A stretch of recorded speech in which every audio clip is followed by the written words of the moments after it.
my sexy Dexter fans, and welcome to my Dexter review. I've only got so many more of these and so many more times that I can call you my sexy Dexter fans, and I hate that. I hate it so much. So in that vein, before I dive into this spoiler-filled review, I want to ask my lovely faithful followers who have kept with me throughout the months, or if you're brand new and you happen to like what I do, I would love some suggestions for future Dexter nostalgia videos, or videos just dedicated to Dexter in memoriam after the show is done. I would like to do much more, talking about different topics, or maybe like writing a song or something of that nature. So I just would love your guys' opinions. I have beautiful grammar.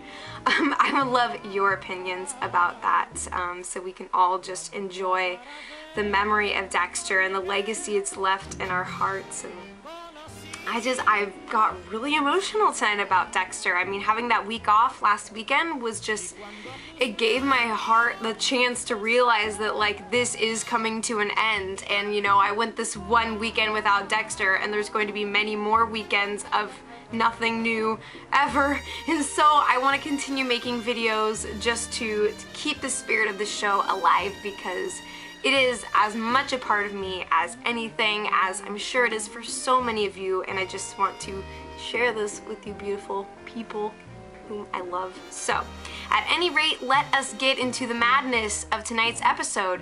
I have to say that I liked this episode so much more than its recent predecessors, and I'll tell you why. For one thing, this was the first time that a Dexter episode made me break down in tears in a long time. And I'm sure that you guys can imagine what scene that was. Just the acting, the Michael C. Hall, the emotions, and just everything, the energy about that entire last scene. I was just going down the roller coaster, and I flew off and out into outer space. And then I came back down where I was actually able to cry, because can you cry in outer space? I don't know if that works exactly. So I had to hold all my, my liquids inside. But anyways, in all honesty, that scene gutted me, because it just reminded me so strongly. It's like Dexter losing his mother all over again. I mean, think Laura Moser, Harry Morgan, just all of the emotions that he is invested in these individuals, after he discovers the fact, that he lost his mother so brutally that made him who he is. There was just such a rich sense of Dexter recognizing Evelyn as a true mother figure to him, and that's why he's so adamant about protecting her from herself. And oh my god, it was just insane, the thousands of emotions that just flickered across his face as he was holding Evelyn, like right on his shoulder, just the blood gushing from her just slit neck.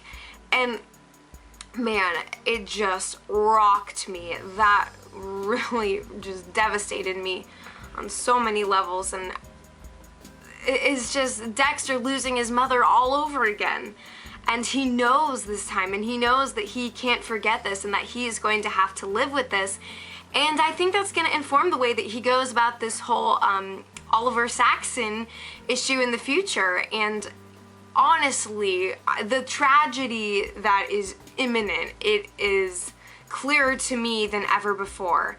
I don't see things going any other way. Just the emotions, and his what I also liked was the dialogue with Harry in this episode, and just the way that Dexter's really he's starting to reflect back over his life, and that's kind of feeding us a little bit of nostalgia as well, like when he's setting up the kill room at the old site where he took out the choir director. That is season 1, episode 1 pilot territory. I mean, that was like where we all first fell in love with this killer. And so that was just really kind of a powerful moment for us, because we're like, yeah, I remember that loud and clear. yeah, and just the way that he's like looking at how he's changed and etc., etc. The way that Harry is challenging him about the ideal and the Elysium that is Argentina, and warning Dexter about, you know, the duplicitous life that he's leading. I mean, hell, he's always had that double life, but now in the way that these different priorities are tugging him in all these directions, and he's making all of these emotionally fueled decisions that are ultimately going to lead to what I can only think is going to be an enormous tragedy. And I feel that, you know, that's Dexter's subconscious being like, bro, this is a problem. You're in bad territory. Like, this is freaking quicksand. But, and Dexter continues to assert the fact that he has control. He knows what's going to happen. Like, it's part of his design. He's got this on lock. And yeah, there's just some really intimate, intense moments, discussions between him and Harry. And I really appreciate that, because those moments have been kind of light at different parts in the season. I think just kind of related to, you know, where Dexter's been at with Vogel. There seems to be some sort of patterns there as far as like who he's in touch with more. I still have hopes that later on, perhaps in the finale, we might see some old faces appear in a dream or, you know, mind form. Someone he could talk to. Like, he even mentioned Rita's death in this episode, but I hate it. I do hate it when Dexter uses Rita's death as an excuse for something when he's talking to like one of his, you know, somebody from Miami Metro, or, you know, making an excuse like, oh yeah, and Rita's death. It's like, if, you know, part of you is just like, you know, is that coming from an authentic place? But then part of you is like, maybe that is still something that informs his conscience. I don't know, but that was just a little knife in my soul right there too. I mean, there was a lot of nostalgic moments to this episode, and I think that that's something that's really important to us as the fans, as this the latter part of this season has just kind of gone in such a weird direction. So many new characters that are coming to the forefront in different ways, and it just feels like, you know, the airways are clogged. Like, we want there to be room for the passage of old faces, and to remember those great characters that so rocked us in years past. So I still have hope for that, but I was really glad that Dexter and Harry were really, you know, hashing it out in this episode. I like that a lot. I've had my issues with Harry, you know, I think everybody kind of has, but again, it's important to realize he's a part of the narration of Dexter's mind, and kind of another way that we get to bond with him, you know, and that's really cool. The Deborah-Quinn relationship, okay, you know, I have mixed feelings about the scenario, and this is why. I honestly, I'm gonna say it, you know, I've kind of hinted at it before, and I've talked a lot about it before, but I am really disappointed that the Dexter-Deborah, like the romantic relationship, wasn't really explored more. They kind of, you know, got that rolling in season 6, and they set up the possibility for some really complex dynamics between them, which we sort of had that in the first half of the season. But then, you know, as Hannah came back into the picture and things kind of became more black and white in that respect, I'm just saying, I think it would have been truly incredible to see that confusion at work. I mean, I guess that's just what I like. Maybe I just like it when everything's messy and terrible and wonderful all at once. But, you know, I guess I started to kind of lose my grip on any hope of those things being fleshed out in greater detail after Miss Hannah Banana came back into Miami. So, I mean, that's just kind of, I sort of had to resign myself there and just say, okay, she's here, and the writers are really pushing this. I don't think that there's room for things to move in the direction of seeing more with Dexter and Deborah, and, you know, Dexter really starting to think about, like, why have I been so desperate for Deborah to be in my life? I mean, other than him just having the assurance that his sister is there, blah blah blah. But anyways, back to Deborah and Quinn. So I'm so glad he finally broke up with Jamie. That was a long time coming. I mean, it was just like every scene they had together recently, Quinn is just filled with like disdain. He just kind of like, whenever she come up and kiss him, be like, hey, girlfriend of mine who's in my house, what do you do? Like, it was just so sad. He's just a little puppy. I mean, goodness, I'm glad that he finally grew a pair and was honest about the situation. Like when Jamie was like, well, I don't want to move for my job because you, and he's like, well, don't worry about me ever again. You know, I was kind of expecting that, but so that finally happened, and Jamie just needs to get off a little high horse and just chill. Yeah, so I'm just glad that that ran its course because the chemistry there was like anti-chemistry. They were like two magnets with the same ends, just kind of like whoop whoop whoop. You know, there was nothing. There was really nothing there. She was just kind of a placeholder, a bookend, like just a figure in his life. And of course, you know, that pervasive affection for Deborah is still there.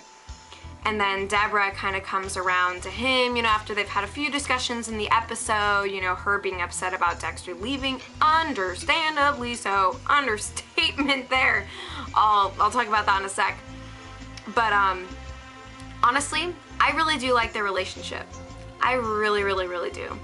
And it's, you know, it's the relationship that I've been the most behind since, you know, the Dexter and Deborah craziness. They've always had a chemistry to me.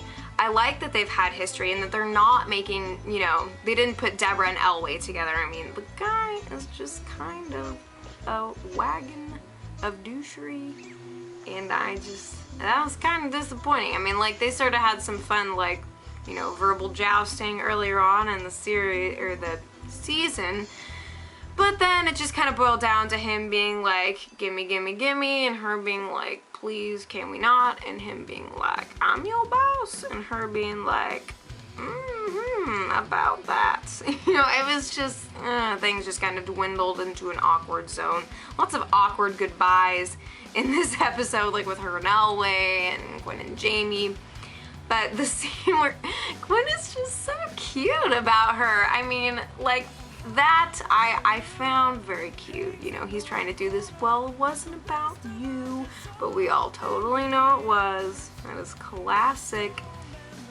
And, yeah, Deborah's just, her temperament has been so different lately. Am I the only person who's noticed that? Like, I feel so bad for her because she seems so demure and has just restrained herself so much, and that violent energy that she came into the beginning of the season with, I mean, granted, we know why she was in that place, but, you know, she's always had that kind of volatileness about her, and lately she's just kind of been, you know, she's just sort of in the shadows and just weaving around, and I want to see her have like a big crazy moment sometime soon, because I just feel like everybody is stepping all over her, and she's like stepping over herself, and I want to see her like get mad about something. I mean, I think she has every right to be absolutely furious about what's happened with Dexter and Hannah and all of that jazz. I mean, I guess part of her, maybe it's kind of survival tactics. You know, the last thing she wants to do is lose her brother for good, so maybe it's better to have him in some respect than not at all. I mean, I don't know if she fears that per se, but I like that her and Quinn have a truly viable history. And yeah, so, you know, they share their kiss and there's that intimate moment. I'm just glad that Quinn is not with Jamie and that Deborah has someone whom, you know, we'll see how real she can be with him as time goes on. Time being only 2 more episodes. Just leave me alone. Just don't. 2 more. I can't.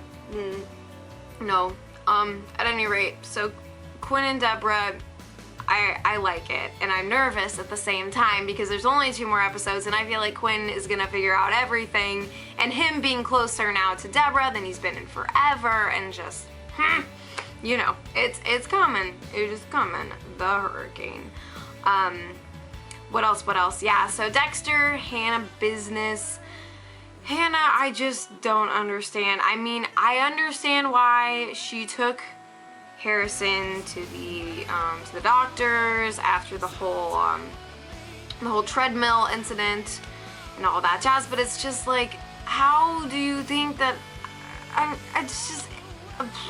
can't. Hannah McKay, you just dye your hair, like shave it off, do something, because you are 100% recognizable, okay? And so wow, my words are leaving me, and soon I'll just be making sound effects like every time I bring up a new topic for my commentary. I apologize in advance. At any rate, yeah, so she and Dexter are not really acting in the most wise way. I'm glad that Dexter and Deborah had, they had a moment where they were having beers, but I just feel like Dexter is withholding so much from her right now, and maybe part of it is just so him leaving is not going to injure her any further. Like he says, maybe your world is going to be better off without me, and then Deborah says something like, leaving you behind feels like jumping off a cliff.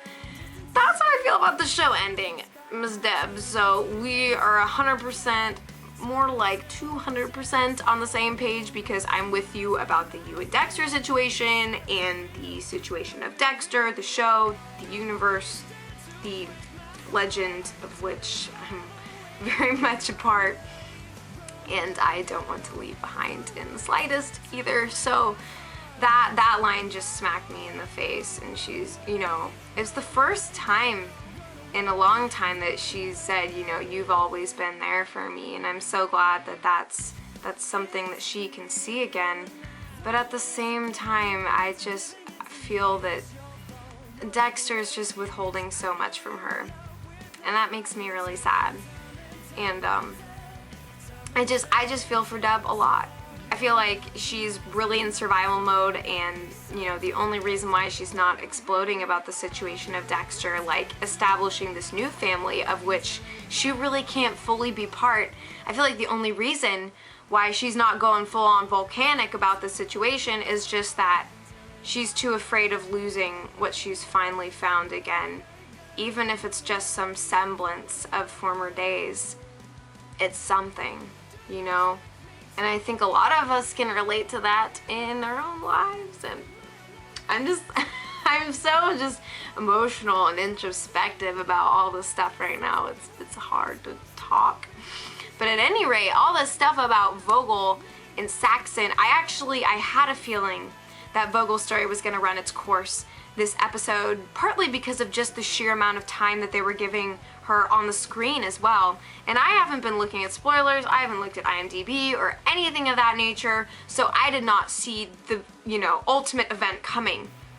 When she was in the window and Oliver's there and Dexter's like in the headlights, that was just a moment of, I'm really sad, because Vogel has just been such a powerful character to me, and her Charlotte Rampling's performance of her, it was just impeccable. It's just really unfortunate that she had to leave the scene kind of around the same time as Isaac Sirko last season. Another new face who I really, really, really liked. And yet I could see it, this kind of fatal attachment that she had to her son, and, assuming this obligation for him. Oliver's a creepy dude. I really don't know how I feel about him fully as an adversary.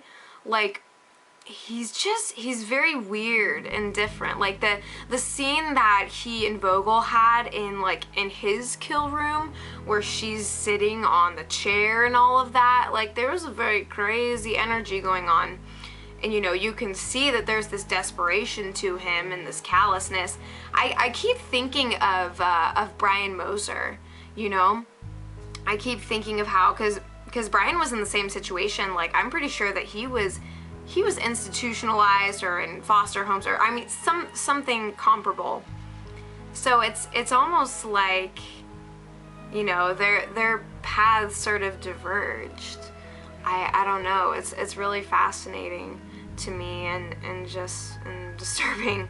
But yeah, that was a really crazy scene, and I'm just so sad that Vogel had to flee the scene so fast. But I think now they're trying to make room for, you know, the story about Dexter and Hannah and Harrison's struggle to leave the country and all that stuff. And I say, hell no, you ain't going nowhere. Not as long as I'm here and I'm watching you on my screen. Because they're not leaving. I'm just saying, they are not gonna make it through the airport. And that is just too dang bad. But, God, 2 more episodes. It's just crazy. I mean, finally we're getting that sense of endgame. There's just still so much more that I want to see and so little time. Like, if they surprise us with like a 2-hour finale, I would be 110% okay with that, because I just want so much. So I am crossing every possible finger and digit on my body as we await what's coming next, and it's just no way of knowing. Other than that, problems are ahead. And yeah, it's all this, the Marshall guy, Clayton. You know, I think it's interesting that they're using someone from the outside to kind of like start exposing Dexter. But the thing is, it's more about Hannah than Dexter. You know, it's the fact that that Dexter is protecting Hannah, who's this dangerous killer, blah blah blah. But I think, you know, pretty soon 2 and 2 are going to be put together, and Miami Metro is going to be very deeply involved. I also like that there's more Batista this episode. We got just a pinch of Masuka. There's not been nearly enough of him, but I digress, you know. It's great that Deb is returning to Miami Metro. Not that there's going to be much of an opportunity for her to do too much more in that respect before the end, but it's just good to have that sense of nostalgia and some sense of order, something I can just sink my teeth into because I need it. But yeah, so really, you know, this episode upped the ante for sure. It was tough to watch after Breaking Bad, I'll tell you that. So go check out my vlog there and spew your thoughts, because I'll be there. I'll be looking, because I need to talk to people about this, about Dexter. It's finally starting to dawn upon me that everything is ending, and I am probably going to move to the lost city of Atlantis once this is over, because I don't think that my normal terrestrial existence is gonna cut it anymore after my 2 favorite shows go off the brink. God, maybe there'll be some exciting shows that I can watch. I could vlog from down there. Well, you never know. You never know. I don't know what I'm gonna do. It's gonna be a scary world. But thank you guys so much for watching. As always, I love you. Give me your thoughts about future Dexter videos to do after I'm done reviewing the new stuff. I hope to rewatch the series as soon as is possible, because and yet I don't know when I'm gonna be able to do that, like, without completely dehydrating my body and turning into a prune from my tear loss.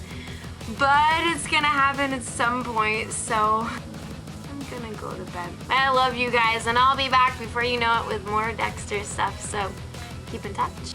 Take care, you guys.